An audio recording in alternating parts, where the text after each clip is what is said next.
చిట్యాల చాకలి ఐలమ్మ గారి వర్ధంతి సందర్భంగా ఆమె విగ్రహానికి పూలమాల వేసి నివాళులర్పించిన మున్సిపల్ చైర్పర్సన్ గడ్డం ఇందుప్రియ చంద్రశేఖర్ రెడ్డి. కామారెడ్డి జిల్లా కేంద్రంలో చాకలి ఐలమ్మ విగ్రహానికి పూలమాల వేసి ఘనంగా నివాళులర్పించారు. ఈ సందర్భంగా రాష్ట్ర ఉపాధ్యక్షులు చిన్నోళ్ల భాస్కర్, జిల్లా అధ్యక్షులు మచ్చర్ల శ్రీకాంత్ మాట్లాడుతూ, జిల్లాలో ప్రతి ఊరిలో వీరనారి చాకలి ఐలమ్మ విగ్రహం ఏర్పాటు చేసి మన కులస్తుల ఐక్యతను చాటే విధంగా మన హక్కుల సాధన దిశగా అడుగులు వేయాలని కోరారు. దేశ చరిత్రలోనే మహోన్నత స్థానం సంపాదించిన వీర వనిత మన తల్లి ఐలమ్మ 39వ వర్ధంతిని ఘనంగా నిర్వహిస్తున్న రాష్ట్ర రజక కులస్తులకు వందనాలు, అభివందనాలు తెలిపారు. ప్రతి ఒక్కరూ చైతన్యం చెంది మన హక్కులకై వివిధ రకాలుగా ఉద్యమాలు చేయడం, వాటి సాధన దిశగా ముందుకు సాగడం మన ముందున్న లక్ష్యమన్నారు. ఈ కార్యక్రమంలో కామారెడ్డి పట్టణాధ్యక్షులు మహేష్, జిల్లా ప్రధాన కార్యదర్శి కంచర్ల రాజశేఖర్, జిల్లా ఉపాధ్యక్షులు శ్రీనివాస్, రాజశేఖర్, రజక సంఘం సభ్యులు, కార్యకర్తలు పాల్గొన్నారు.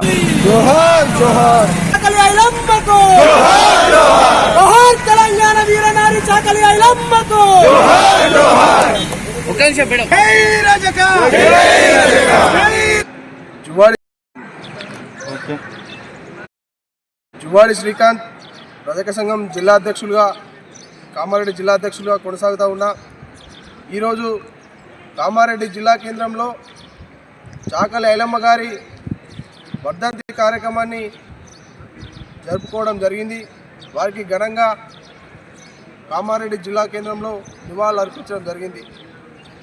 తెలంగాణ సాయుధ రైతాంగ పోరాటంలో వెట్టి చాకిరి విముక్తి కోసం, ఈ తెలంగాణ రాష్ట్రంలో ఉన్నటువంటి అణగారిన వర్గాల బిడ్డల అభివృద్ధి కోసం, పీడిత తాడిత వర్గాల వారి యొక్క భూములను అక్రమంగా దూర పెత్తందారులు దోచుకుపోతూ ఉంటే, ఇదెక్కడి పెత్తం అని చెప్పి కొంగు నడుముకు గట్టి చేతిన కొడవలు బట్టి ఎదిరించినటువంటి ధీరశాలి చాకలి ఐలమ్మ గారు. అటువంటి ఐలమ్మ గారి యొక్క జీవిత సత్యాలను తెలంగాణ రాష్ట్ర వ్యాప్తంగా తెలిసే విధంగా ఈరోజు ఐలమ్మ గారి యొక్క వర్ధంతిని తెలంగాణ రజక సమాజం అంతా కూడా రాష్ట్ర వ్యాప్తంగా వారికి ఘనంగా నివాళులు అర్పించడాన్ని మేము సంతోషిస్తూ ఉన్నాం. జై రజక. పేరు చిన్నోళ్ల భాస్కర్, తెలంగాణ రజక రిజర్వేషన్ సమితి రాష్ట్ర ఉపాధ్యక్షులుగా కొనసాగుతూ ఉన్నాను.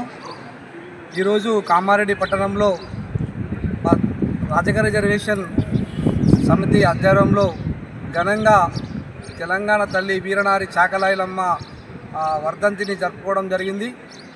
నలుమూలల నుంచి మరి మా రజక సమూహం తరలి వచ్చి ఐలమ్మ తల్లికి ఘనంగా నివాళులు అర్పించినందుకు మేము అందరికీ కృతజ్ఞతలు తెలియజేస్తూ ఉన్నాం.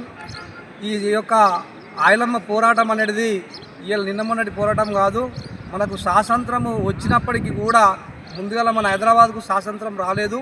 స్వాతంత్రము రాకముందు సర్దార్ వల్లభాయ్ పటేలు అప్పుడు తన సైన్యంతో మన హైదరాబాదును ఆ యొక్క దేశంలో కలపాలని చెప్పేసి చేసినటువంటి పోరాటము చాకలి ఐలమ్మ పోరాటము. ఆమె కేవలము మా రజకుల కోసమే కొట్లాడలేదు. ఆ దొరలకు, ఇసునూరు దొరలపైన కొట్లాడి తన వీరత్వాన్ని చాటి తన బిడ్డలను జైళ్ల పాలైనా కూడా, తన కుటుంబం మొత్తము రోడ్ల పాలైనా కూడా ఉద్యమం కొనసాగించి చివరి వరకు బతికి మాకందరికీ ఈ యొక్క స్ఫూర్తి కలిగించినందుకు చాకలి తల్లి, మా చాకలి ఐలమ్మ తల్లికి నివాళులు అర్పిస్తున్నాం ఘనంగా.